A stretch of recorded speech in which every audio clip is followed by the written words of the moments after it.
Buenas noches, señoras y señores.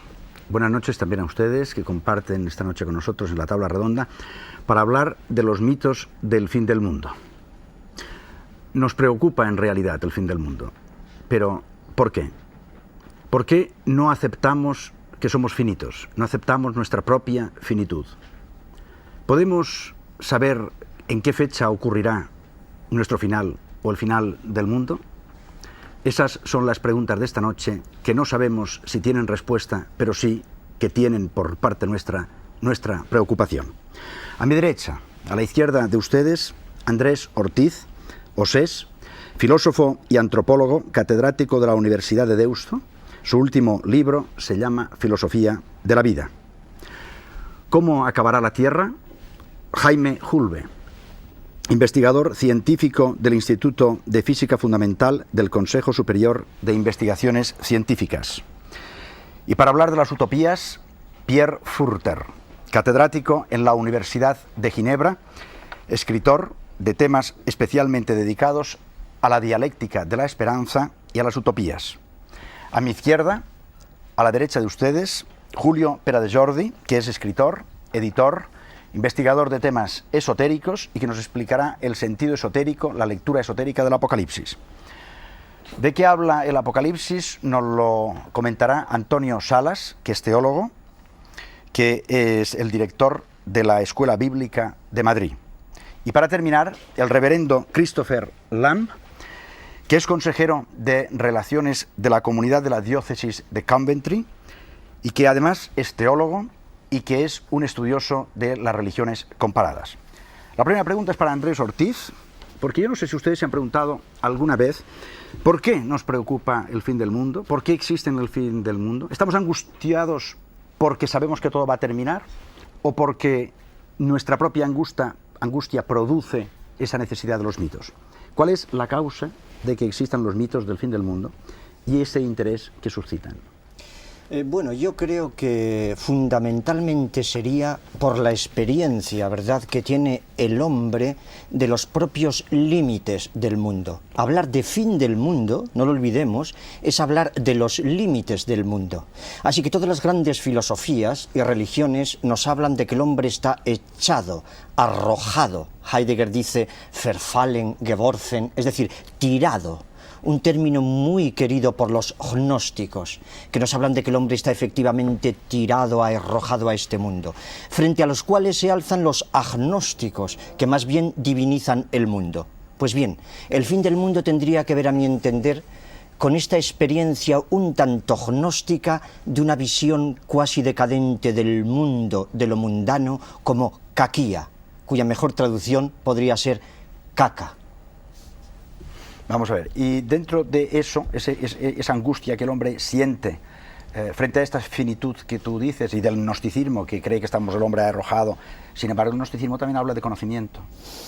Bueno, efectivamente, ¿no? Hay una ambivalencia. El auténtico gnosticismo, por una parte, dice, cuidado, solo se puede traspasar el mundo, superarlo, hablar del fin del mundo, hablar de trasmundo, aquel que ha pasado a través de los eones, aquel que como la llama ha asumido, se ha tragado efectivamente la cera. Solamente pues asumiendo, como dice un viejo adagio latino, asumiendo el mundo, habiéndolo vivido, es posible traspasarlo y lograr a un conocimiento y llegar a un conocimiento de estos límites. Vamos a tocar de pies en el suelo. Según lo que tú estás diciendo, la mayoría de gente, según tu visión de esa utopía del fin del mundo, ¿está viviendo realmente la vida como para poder traspasarla, o ciertamente estamos metidos en un mundo que un día se acabará y ya no seremos nada? No, yo creo que lo más interesante de lo que estamos examinando esta noche, ¿no?, además, ¿verdad?, una noche muy típica al caso, es que precisamente la gente que más vive quizás con más intensidad es aquella que arriba al límite, a esa finitud. ¿Qué es para ti intensidad? Y ve el otro lado del espejo. Para mí intensidad precisamente significa asumir el mundo desde sus grandes religaciones, desde el trasmundo. Por lo tanto, lo interesante es ver que detrás del mundo hay una especie de fondo, de experiencia anarcorreligiosa. Hablar de esta finitud, de este fin, es hablarlo desde una arquetipicidad, desde unas religaciones profundas que de alguna forma ponen en crisis esta superficie móvil en la cual estamos instalados bien que mal, más mal que bien, porque al final todo se va al carajo. Las crisis del mundo que vamos viviendo, ¿tienen algo que ver con esta finitud, este fin del mundo progresivo? Bueno, las crisis, no sé a qué te refieres en concreto, pero efectivamente que tienen que ver. Un fin del mundo significa el fin al menos de un mundo en el que hemos vivido. En la mitología vasca, por ejemplo, ¿no? En fin, que he estudiado en mi obra el matriarcalismo vasco, aparece el fin del mundo bajo la figura del cristianismo. El cristianismo es aquel que destruye la tradición vasca, ¿no? Y por lo tanto, un fin del mundo puede ser no el fin del mundo total, sino un fin del mundo parcial. De alguna forma, el fin de este dragón, como dice el Apocalipsis. Dragón significa dragón, aquellos que destruyen la realidad. Por lo tanto, el fin del mundo hay que entenderlo como el fin al menos de un mundo, de una cultura, de un sentimiento de coligación. Bien, pues vamos a pasar ahora al segundo aspecto. Luego ya iremos religando también todo lo que tú has dicho con otros aspectos de otras personas que están con nosotros esta noche. La pregunta es para un físico. Dado el origen del sistema solar y sus incidentes pasados históricos que conocemos, ¿qué puede ocurrirle a la Tierra en un momento determinado en su finitud? Pues pueden ocurrirle muchas cosas, algunas improbables, otras casi ciertas. Aquí habría varios frentes que examinar. Digamos, en el terreno de las probabilidades, habría que decir lo siguiente: el sistema solar, con el Sol a la cabeza, data de unos 4.600 millones de años, la Tierra es un poquito más joven, quizá 4.500 según datan los radioisótopos, y desde entonces acá pues ha tenido una historia bastante movida y en momentos muy violenta. Una de las características quizá más notables y más ciertas y comprobadas del sistema solar en sus primeros tiempos, y en buena medida también incluso ahora, es el bombardeo meteorítico. Basta mirar la Luna con unos pequeños prismáticos que se la ve llena de cráteres. Esto significa que ha habido un bombardeo intenso, un bombardeo que además en la Tierra, que es más gorda y tiene un campo gravitatorio más intenso, habrá sido bastante más fuerte, quizá incluso alguna decena de veces más intenso. Bien, esto significa que el episodio de caída de meteoritos es bastante probable. Simplemente los mares lunares, que tienen una antigüedad de unos 3.500 millones de años, registran en su superficie al menos media docena de impactos que han dejado cráteres de más de 50 metros de diámetro. En la Tierra han tenido que caer muchos más de estos. Y algunos, pues bueno, han dejado señas visibles, el famoso cráter meteórico de Arizona y otros. Uno muy gordo cayó aquí hace como 65 millones de años, que causó la extinción de los dinosaurios. Esta es la hipótesis que se baraja como más probable en el mundo científico. Además, hay muchos indicios que convergen a ello. Pues bien, un gran meteorito, se calcula que de unos 10 kilómetros de diámetro, que dejó un cráter que hoy día no se encuentra porque la actividad geológica de la Tierra seguramente lo ha borrado, pero debió dejar un cráter como de 150 kilómetros de diámetro, causar una tal nube de polvo y vapor de agua que oscureció la Tierra durante al menos un año, creó lo que se llamaría hoy día, en términos de apocalipsis nuclear, un invierno nuclear, en este caso meteorítico, y por lo menos un 80% de las especies vivientes, vegetales y animales, sucumbieron, no pudieron sobrevivir a estas circunstancias. Bien, este es un episodio muy concreto del cual hay una casi certidumbre en el mundo científico sobre su origen. Esto podría volver a ocurrir. Y evolución. Entonces, hay quien dice no solamente que puede volver a ocurrir, sino que estadísticamente es inevitable. Hay indicios, no certidumbre, que son indicios mucho más lábiles, de que hay una especie de periodicidad en las extinciones biológicas masivas en la Tierra. Con un periodo se calcula de unos 20 y tantos millones de años. La más gorda fue hace 65 millones de años, la que costó la vida a los dinosaurios y tantas otras especies. Otras menores parece ser que las ha habido, hay indicios un poquito más débiles. Pero por ley de probabilidades, tarde o temprano es posible que nos llegue de nuevo un meteorito gordo que acabe con lo que conocemos. Y aparte de los meteoritos, el Sol también nos puede dar algún disgusto. Bueno, lo del Sol, más que sorpresas, porque un meteorito sería una cuestión de sorpresa.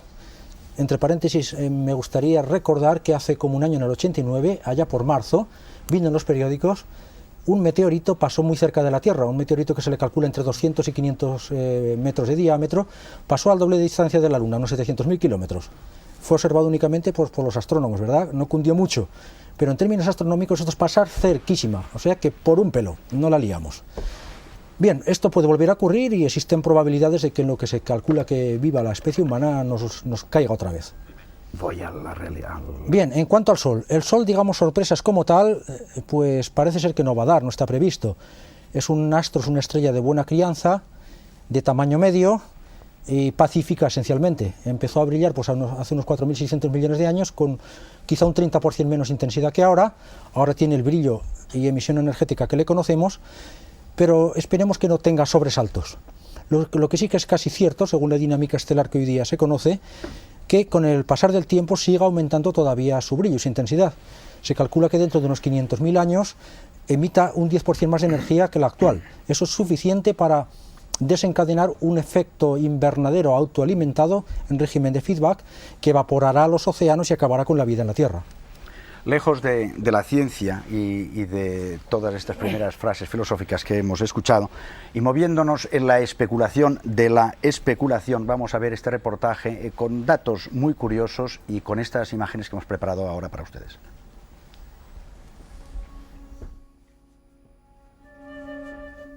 El 13 de julio de 1917, Nuestra Señora transmitía a los pastores de Fátima un mensaje. Dios va a castigar al mundo por sus crímenes por medio de la guerra, el hambre y las persecuciones a la Iglesia y al Santo Padre. Para impedirlo, vendré a pedir la consagración de Rusia a mi Inmaculado Corazón. En 1941, Sor Lucía, la mayor de los pastores de Fátima, revelaba otro de los mensajes de la Virgen María. Por fin, mi corazón inmaculado triunfará. El Santo Padre me consagrará a Rusia, que se convertirá y será concedido al mundo un periodo de paz.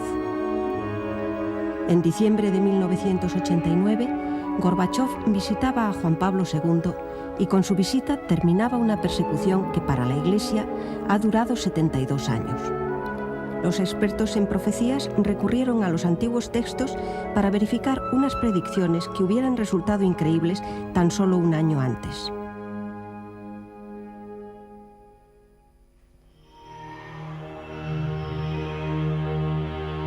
El fin del segundo milenio está a la vuelta de la esquina y muchas de las predicciones anunciadas, incluso en el comienzo de los tiempos por los antiguos profetas, coinciden con los cambios en el orden político, religioso y social en el mundo. Por esta causa, el temor ha surgido de nuevo y se han desempolvado a los más relevantes profetas de nuestro siglo. Nostradamus, con sus famosas centurias, se ha convertido en el clarividente más leído y más temido. Lo mismo ocurre con el libro de las profecías de San Malaquías, en el que se dice que solo quedan 3 sucesores de Pedro en el Vaticano. El próximo vicario de Cristo en la tierra tiene como lema, según San Malaquías, de Gloria Olivae, la gloria del olivo, fruto que se relaciona con el pueblo judío. Michel de Nostradamus, nacido en Saint-Rémy-de-Provence, Francia, parece el profeta que más aciertos ha tenido a lo largo de la historia. Ejerció la medicina, fue un gran matemático y astrólogo, conocimientos que heredó de sus antepasados. Vivió y trabajó en esta casa de la ciudad de Salón, murió en 1566 y está enterrado en esta iglesia. En la centuria novena, cuarteta 20, Nostradamus hace clara referencia a la detención del rey Luis XVI de Francia cuando intentaba huir disfrazado de la Guardia Revolucionaria. En otras cuartetas se refiere a la Revolución Francesa y las graves consecuencias sociales, políticas y religiosas que en ella tuvieron origen. También anunció el advenimiento de Napoleón, del que dijo su lugar de nacimiento, duración de su reinado y los principales hechos. Pronosticó las guerras de nuestro siglo y a los principales protagonistas de estos desastres: Hitler y Mussolini, la caída del fascismo, las guerras árabes, a Jomeini, el Gaddafi e incluso el conflicto del Golfo Pérsico y su protagonista, Saddam Hussein. Anunció la invención del teléfono, el telégrafo, el cine, los aviones y el armamento atómico, e incluso advierte en la cuarteta 75 de la centuria 10 de la plaga del siglo, el SIDA, la muerte de Juan Pablo I y los atentados a Juan Pablo II. En términos proféticos, la guerra del fin del mundo durará 27 años a partir de 1999. una época que, interpretada desde otro punto de vista, muchos astrólogos relacionan con el paso de la era Piscis a la de Acuario, lo que será motivo de grandes cambios. Jesucristo, en el sermón de despedida a los apóstoles, describe todas las tribulaciones que padecerá la humanidad hasta el fin de los siglos, pero también anuncia su segundo advenimiento como un mensaje de esperanza. Cuando los discípulos quieren saber cuándo sucederán todas estas cosas, les contesta: de aquel día y de aquella hora nadie sabe, ni los ángeles del cielo, ni el Hijo, sino solo el Padre.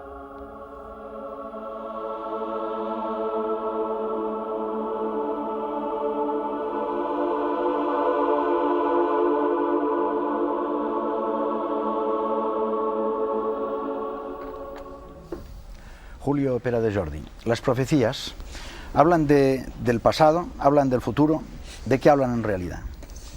Bueno, por los estudios que he podido realizar sobre profecías, yo diría que habla más bien del presente, especialmente no tanto del presente como lo vivimos, sino de un presente eterno que englobaría pasado y futuro.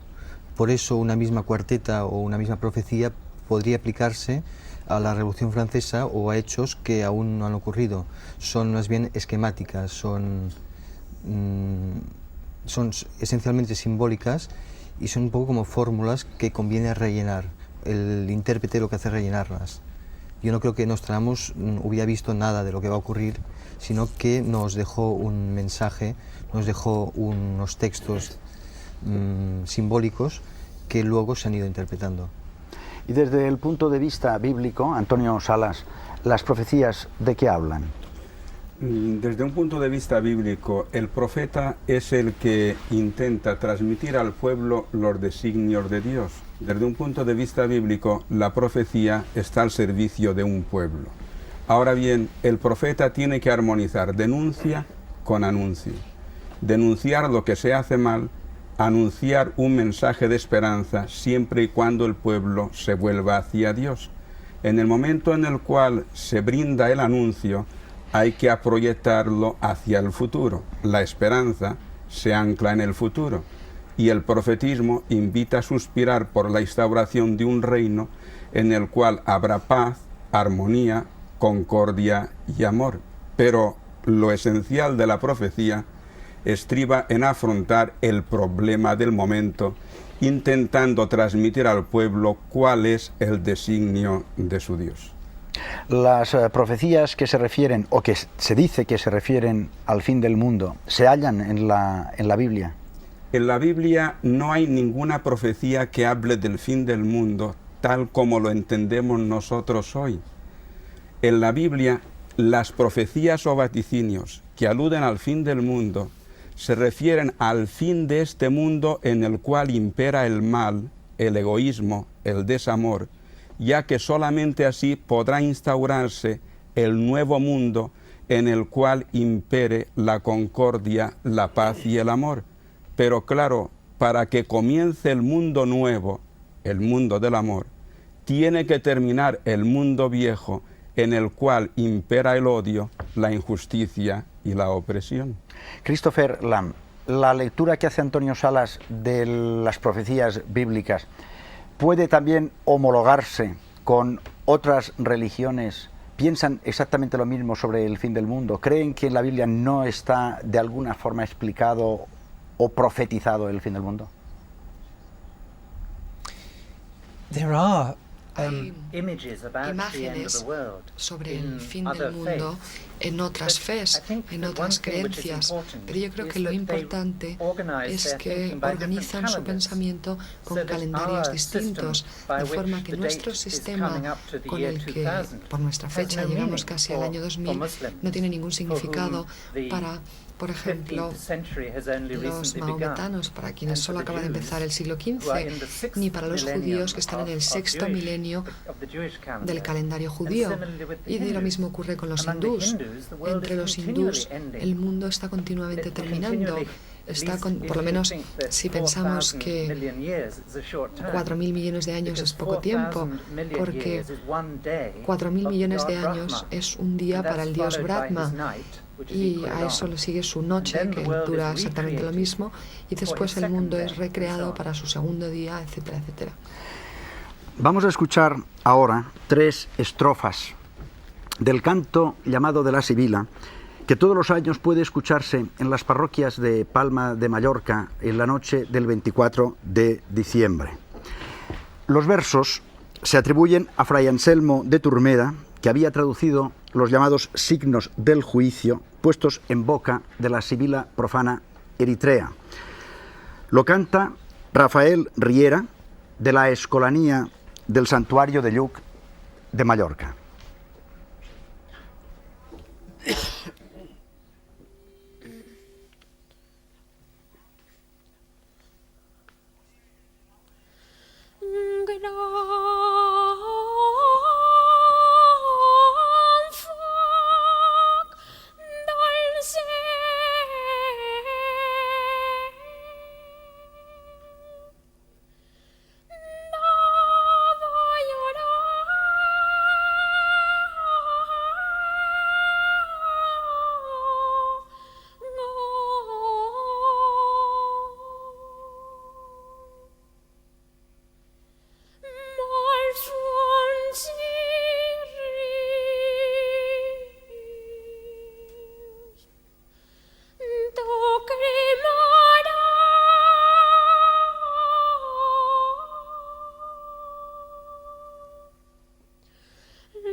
Como ustedes han podido leer, estas estrofas del canto de la Sibila se refieren al fin del mundo.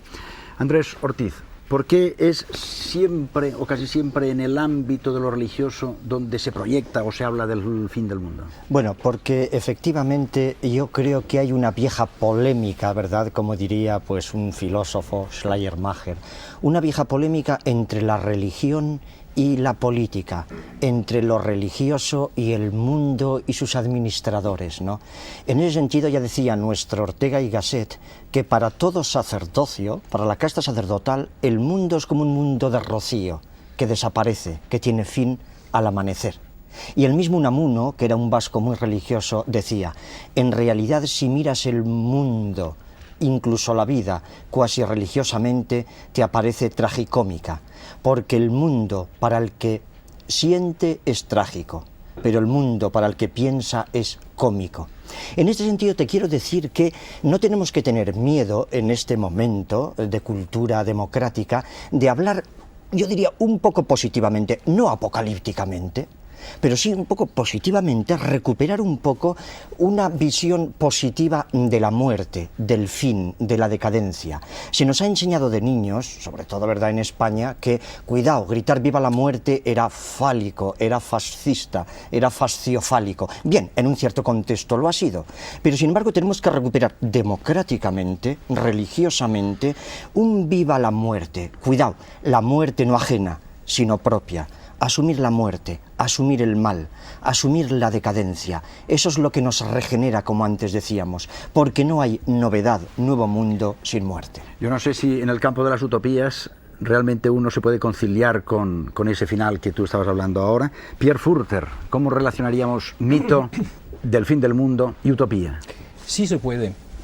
Se puede, incluso yo diría por un personaje que es muy importante en la historia reciente de Inglaterra, pero también de la Guerra Civil Española, es George Orwell. George Orwell, que ha tenido, yo diría, casi su camino de damas en Barcelona, que nunca pudo aceptar la liquidación del PUM por el Partido Comunista Español, y la República también, y que a partir de ahí empezó a tener una visión profundamente pesimista, no solamente del mundo, era tuberculosis, ¿no? Bueno, es una explicación, y de la sociedad, pero de la incapacidad de esos hombres que tú decías, que intenta organizar una sociedad justa. Y el resultado fue el tremendo, el dramático 1984, que es una descripción absolutamente sin salida del futuro de Europa y del mundo. Y hay otras, en particular el siglo XX, yo diría, en las utopías, es caracterizado por este tipo de producción que reflejen el nazismo, que reflejen las tensiones racistas, que reflejan tal vez una decadencia, un sentimiento de decadencia. Pero me gustaría aquí introducir un elemento importante, incluso Ortiz lo ha dicho antes. Una cosa es el fin del mundo, otra cosa es el fin de un mundo. Y tenemos un otro inglés que es muy importante en las utopías al menos, pero yo imagino que el reverendo Lem va a estar satisfecho, aunque no pertenece a la iglesia anglicana, que es el creador de las utopías, que es Thomas More, el santo Thomas More, que vivía también en un periodo trágico, extremadamente trágico de Inglaterra, incluso con la división de la iglesia entre anglicana y la católica, pero también con una visión de la destrucción, y es, yo creo, interesante, pensando en Europa 92, por la nueva economía de toda la estructura social de la sociedad inglesa, con dramas absolutamente insoportables. ¿Cuál es la reacción de Thomas More? Es de analizar con la razón, y ahí tal vez dentro de los compañeros de la tabla redonda yo puedo introducir un elemento nuevo que es la idea a partir del Renacimiento de introducir en la construcción de la ciudad la razón política. Incluso la razón política en el sentido de la teoría política y la construcción, y yo creo que para nosotros, para 92 y 93, no sabemos muy bien cuándo será, es un elemento importante. Ahora, la última palabra de Thomas More es interesante al final de su libro. Él dice: yo deseo la utopía, pero no puedo esperarla. No tengo la esperanza, en el sentido hoy es la Virgen de la O.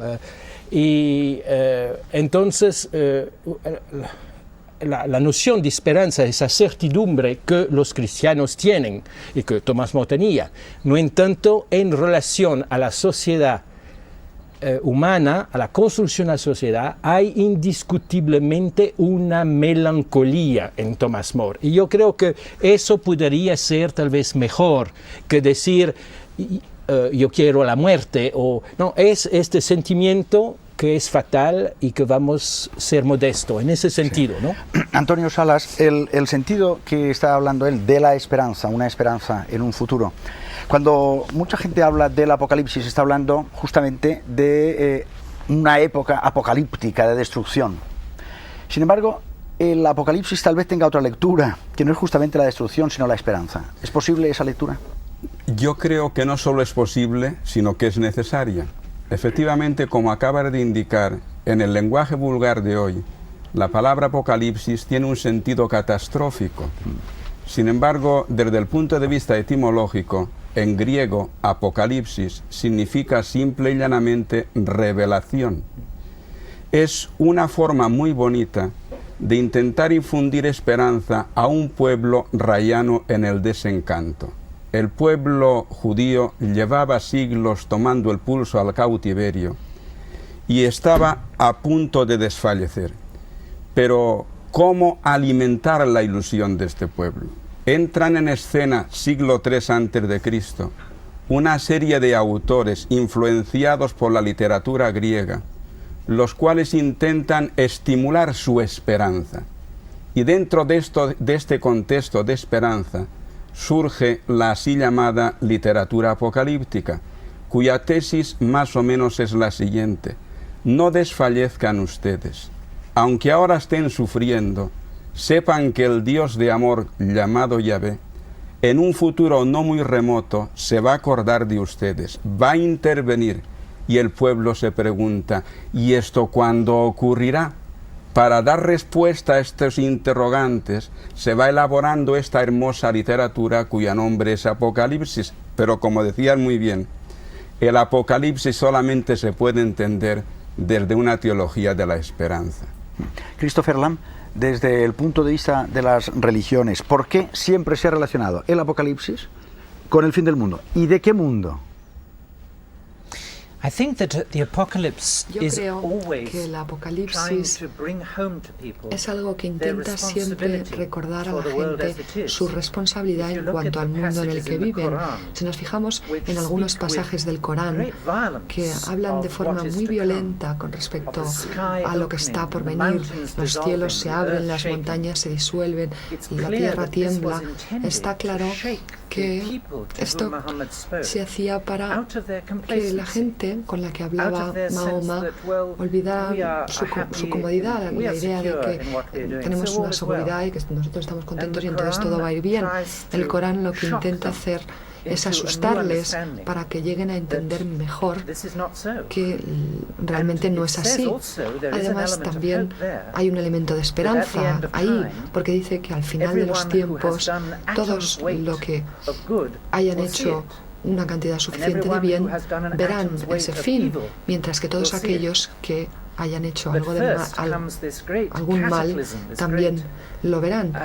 Pero primero hay este enorme cataclismo, este cambio total. Pierre Furter, ¿las utopías tienen también su aspecto apocalíptico? No. Francamente, no.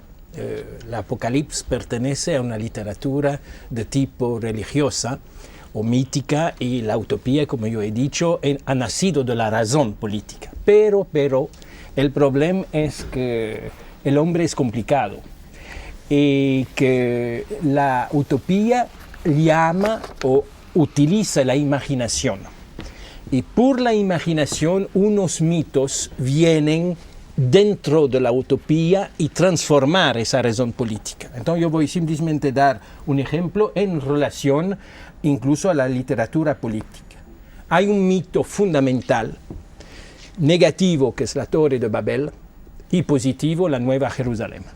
Ahora, una de las cosas que llama la atención en la historia de las religiones y ligada a las revoluciones políticas es el aparecimiento, de vez en cuando, no es frecuente, pero aparece, de movimientos populares radicales, los anabatistas en el caso de los protestantes de Lutero, en el caso de Inglaterra, movimientos muy interesantes dentro de lo que ellos llaman la revolución de Cromwell, como los Levelers y los otros movimientos radicales. Y también interesante en España, en ciertas órdenes que fueron para América Latina. Y hay para mí un santo, no sé si es santo, pero merecía serlo si no lo es, que es Vasco de Quiroga, lector de Tomás More, y que todavía hoy es el santo del estado de Michoacán, donde él ha intentado justamente construir ciudades coloniales imitadas, inspiradas por el libro de Tomás More. Lo que es curioso ahí, no hemos podido insistir porque hay muchas cosas que decir, es que dentro de esos movimientos hay siempre la idea de construir una ciudad. Y es curioso cómo los arquitectos han siempre tenido muchas ligaciones con la utopía. Entonces, yo no sé si tú estás de acuerdo del punto de vista psicoanalítico, yo creo que ahí hay la angustia de la muerte. Para afastarse de la muerte, una manera sencilla, un poco idiota, eso es verdad, es construir un edificio que puede permanecer incluso vacío, ¿no? En el sentido que es absurdo. Y yo creo ahí hay un aspecto muy curioso de las utopías, pero no es, yo diría, el más frecuente. El más frecuente son propuestas de renovación de una sociedad. Yo aquí, para esa pregunta, yo me gustaría simplemente subrayar un punto curioso. Ustedes se recuerdan que en la Revolución Francesa, que fue uno de esos movimientos donde se imaginó una nueva ciudad, es París. París es la ciudad ideal de la Revolución Francesa, la ville des Lumières, ¿eh? es sintomático. Había dentro del slogan de la revolución, justicia, sabemos lo que es, más o menos, libertad, también sabemos más o menos, pero había un tercer concepto, fraternidad, y nadie sabe lo que es. Ahora, es curioso que es uno de los puntos, creo yo, fundamental en la teología cristiana. La fraternidad, la vivir juntos, aceptar, en ese sentido, ¿no?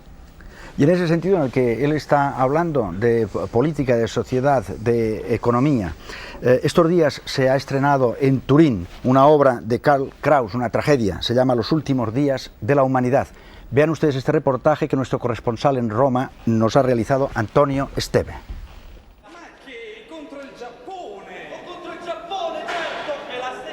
Hasta ahora parecía irrepresentable. Una obra sobre la decadencia de la humanidad y el apocalipsis, un monumento a la Primera Guerra Mundial.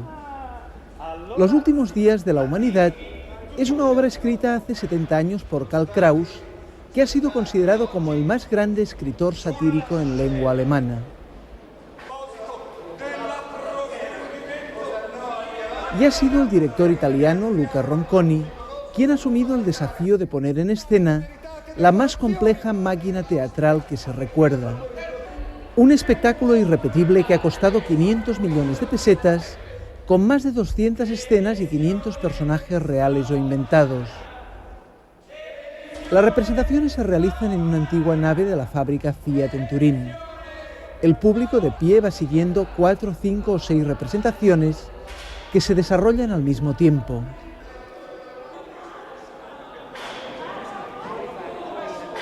Se le ha definido como un teatro de coleccionista o de anticuario, ambientado en la Europa de las máquinas, con cañones, linotipias y ametralladoras.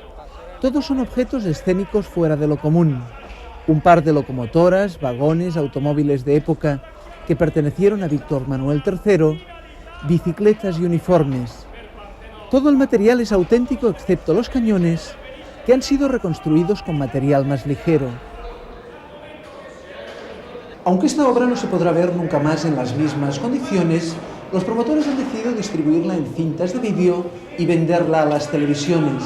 Este es el motivo por el cual no hemos podido filmar los momentos más espectaculares del montaje. Se hubieran necesitado 50 horas para poner en escena íntegramente la obra de Kraus, pero Ronconi lo ha hecho en 3 horas y media. Los acontecimientos se sitúan en la Viena imperialista y mezquina del derrumbe del Imperio Austrohúngaro, del inicio de la Primera Guerra Mundial, que no cierra una época y que no es un crepúsculo de los dioses, sino el inicio del Apocalipsis, un marco que sirve para hacer una amarga observación del mundo.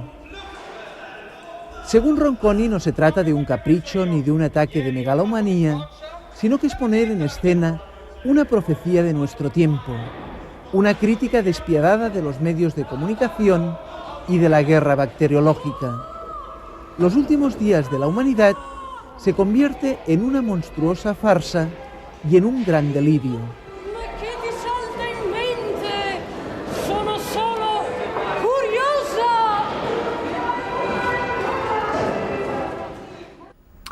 Cuando hablamos del fin del mundo, por regla general estamos pensando, expectantes, en un resultado colectivo, un final de toda la humanidad. Pero a veces olvidamos que hay un fin del mundo que es absolutamente personal e individual y que a veces se nos puede escapar en estas conversaciones hablando de los mitos del fin del mundo. Julio Pera de Jordi, ¿tú crees que también el fin del mundo, el mito del fin del mundo o la realidad del fin del mundo tiene algo que ver con el propio individuo, el individuo solo?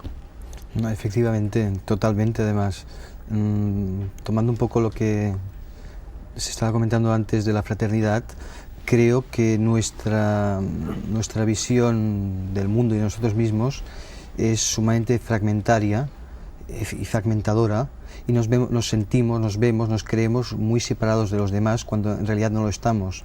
Y la auténtica fraternidad quizás fuera el ser conscientes de cuán unidos estamos a niveles más sutiles, quizá, con los demás. Entonces, todos los apocalipsis, todas estas profecías, tienen una lectura individual evidentísima. Si no recuerdo mal, al principio del Apocalipsis de Juan, se dice que son cosas que han de suceder muy pronto. Se puede interpretar históricamente. A mí la interpretación histórica no es la que precisamente más me interesa, pero yo creo que muy pronto todos nosotros tendremos que vivir esta experiencia concreta, real, y que no tiene por qué ser una experiencia negativa. Creo que como revelación que es, el Apocalipsis es la visión de las cosas tal como son, en su realidad auténtica, y de nosotros mismos tal como somos. Y eso implica una serie de cosas acaso dolorosas, como el dejar un lastre atrás, el tener que abandonar creencias, opiniones, complejos, incluso el tener que despojarnos de nuestro cuerpo físico, aparte de toda nuestra psicología. Creo que este es un fin del mundo, en el sentido más peyorativo de la palabra mundo, es dejar este mundo para amanecer, para participar, para penetrar en un mundo de luz. Y en este sentido se podría unir con lo que tú has dicho hace un rato, cuando hablabas de las profecías que son actuales, no hablan del pasado ni del futuro, sino que constantemente estamos viviendo el continuo apocalipsis, porque muchos de nosotros, parte de nosotros, se está muriendo, está traspasando, está variando de lugar y de tiempo y de espacio. Estamos en un momento de postmodernidad, de post-vanguardismo, de post-política. ¿Qué está pasando, Osés? Bueno, efectivamente, también es una especie del fin de un mundo, de nuestro mundo. Todo parece que se acaba y cambia la historia, etc. En definitiva, sin embargo, yo creo que estas reflexiones deberían servir para pensar lo siguiente.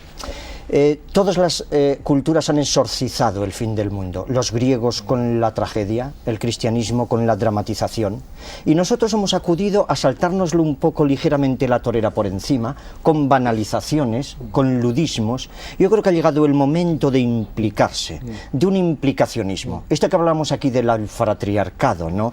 La asunción de la fratría, de la fraternidad, hay que tomarle un sentido cósmico incluso. Implicarnos es la gran lección que nos da Oriente.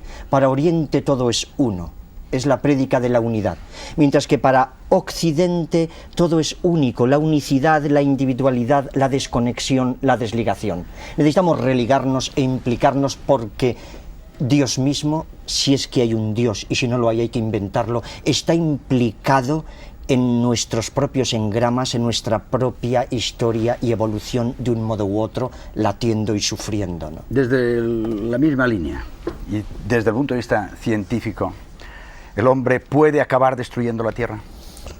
Hombre, yo creo que en este terreno sí que hay un peligro inmediato y sí que esta realidad inmediatísima supone una llamada a esta fraternidad de la que se viene hablando, es decir, a un cambio de fase en la actitud global de la especie humana como colectivo y como individuo. Quiero decir, todo el mundo está ya cansado de oír hablar, pero no por ello toma suficientemente nota práctica de los problemas ambientales, del agujero del ozono, etc. Esto significa que tarde o temprano, yo creo que esperemos que temprano, porque si no mal nos va a ir, tenemos que tomar conciencia no a nivel ya del gran industrial, contaminador, esquilmador de recursos naturales, sino incluso a nivel más pedestre del ciudadano, de nosotros, del hombre de la calle.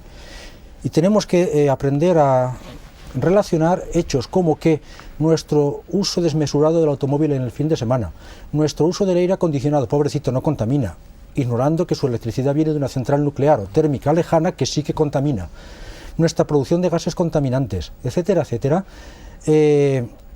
va a provocar, y lo estamos viendo, ya se está alterando el clima, hay signos evidentes que el mundo científico bien conoce, de que esto puede terminar muy pronto, muy mal.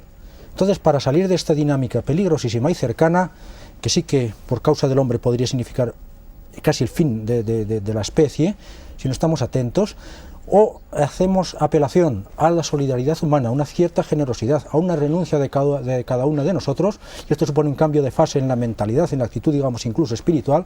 Creo que también a nivel político tiene que ocurrir algún cambio. Si no hacemos esto, mal nos va a ir. O sea, digamos que esta época, este sentimiento de milenarismo que estamos viviendo, producto de la tecnología, producto de que el planeta se nos está quedando pequeño porque ya en pocas horas volamos al otro extremo y recibimos constantemente emisiones a través vía satélite de Australia y de cualquier otro lado. Ya tenemos una civilización planetaria. A este nivel de convivencia, o cambiamos nuestros esquemas de convivencia, probablemente por vía de una inspiración humanista de origen religioso eventualmente, sobre todo la fraternidad, el compartir lo que tenemos. Si no hacemos eso, tenemos el fin del mundo, pero vamos, a la vuelta de la esquina, sin esperar a que explote una supernova o a que el Sol explote, mucho antes. Antonio Salas, ¿y la lectura teológica o espiritual de este tema, cuál sería? La lectura teológica espiritual de este tema sería que toda la visión de las antiguas religiones sobre el fin del mundo hay que desmitificarla y aplicarla a la vivencia personal. A mí como ser humano lo que me interesa es mi fin, pero en vez de pasarme la vida temiendo al fin, quiero invertirla amando el presente. Habida cuenta que un Jesús que habló desde el Evangelio me enseña que el temor comienza donde termina el amor. Y respecto al tema de la fraternidad, como se acaba de apuntar, en mi opinión, desde el punto de vista bíblico, la fraternidad no se alcanzará a nivel humano cuando se comparte lo que se tiene. La fraternidad se conseguirá cuando se comparta lo que se es. Pierre Furter, ¿basta esta utopía ¿Nos inventamos otra para este año que comienza? No.